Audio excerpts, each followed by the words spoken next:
Give it up for Eric Miller.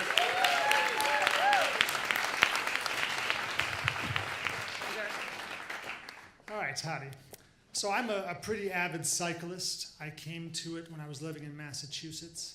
I got involved in a charity bike ride called the Pan Mass Challenge. It's a 200-mile bike ride. I'm going to do this because it's backwards. From Sturbridge, Mass, like Central Mass, all the way into the Cape in Provincetown. So 200 miles in 2 days.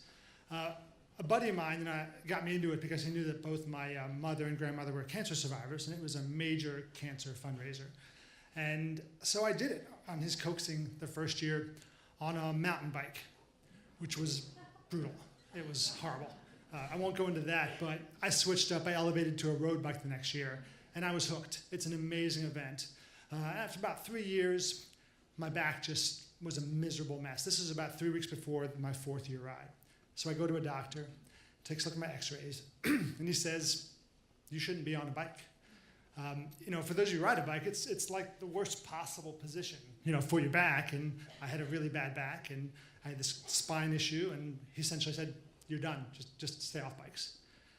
And that was a year that one of my very good friends from grad school had passed away from cancer, Kay. She was just an amazing woman, and I was just not going to let this happen. I had to do this ride for her. And so I said, what about a recumbent? And he was like, yeah, you can do that, that's fine. I'm like, great, recumbent. Now, for those of you who don't know, recumbent is a bike. You don't ride it upright, you ride it sort of like this. So you're leaning back, feet in the air. You've probably seen one around. We don't get the best rap. I mean, yeah, it's kind of like when you ride it. In my head, I'm hearing that clown music,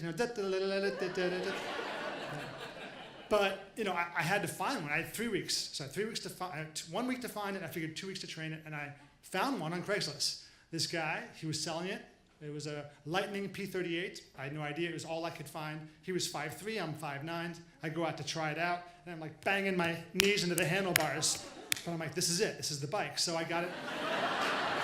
So I'm good. So I did get it fitted to my height, and I went out and did the ride. So, a little bit about the ride. So it's 2 days. You get there the night before in Sturbridge, and I don't know about you, but I'm so amped up for this. I barely sleep. You're up at crack of dawn to be out on the road. And the second night, it's just about as bad. You're really tired, but you're getting up the next morning at earlier than dawn because you want to be on the road before the sunlight kind of beats down on you for that second day. And it was a brutally hot summer. So I'm on this recumbent, and it doesn't have bottle cages, where you put the water bottles in.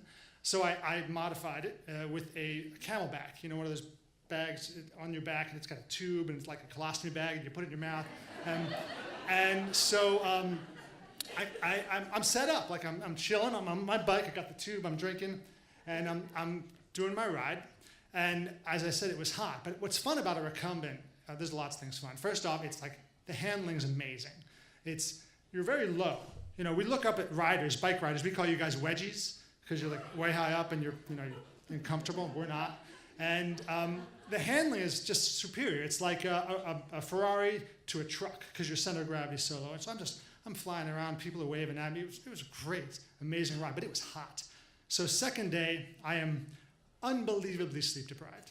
But I'm happy. I'm going to make it. I can't believe I pulled this off. So 40 miles from the finish, I pull into one of the water stops.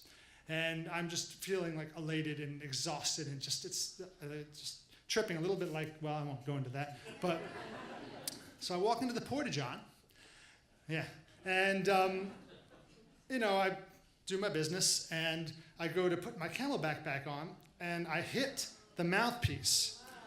And the water starts flying. That's what I noticed, the water flying around. And then I see the mouthpiece yeah, into the porta-john. Now, a normal thinking person, not sleep deprived, would be like, fuck that. I'm gonna go get a water bottle and I'm done.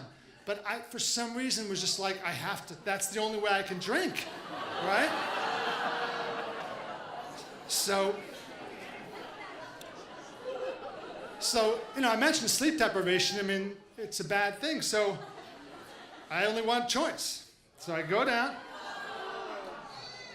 I get on the first shot, thank God.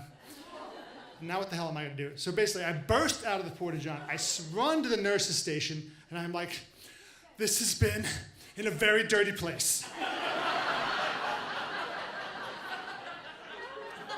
I didn't know, I couldn't admit what I just did.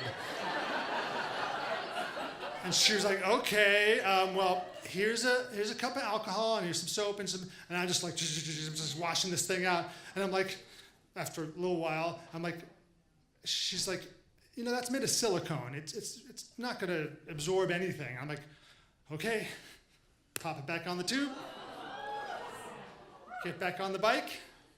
I wait till I'm really thirsty. And I take a drink. And yeah, thank you. And I get, you know, on this ride, when you're pulling into the Providence Sound, it's just an amazing long stretch, and I am just bawling my eyes out, thinking about Kay, thinking about what I just went through, thinking about what I just put in my mouth. But I finished the ride, and I can happy to say I survived a dirty place. So thank you.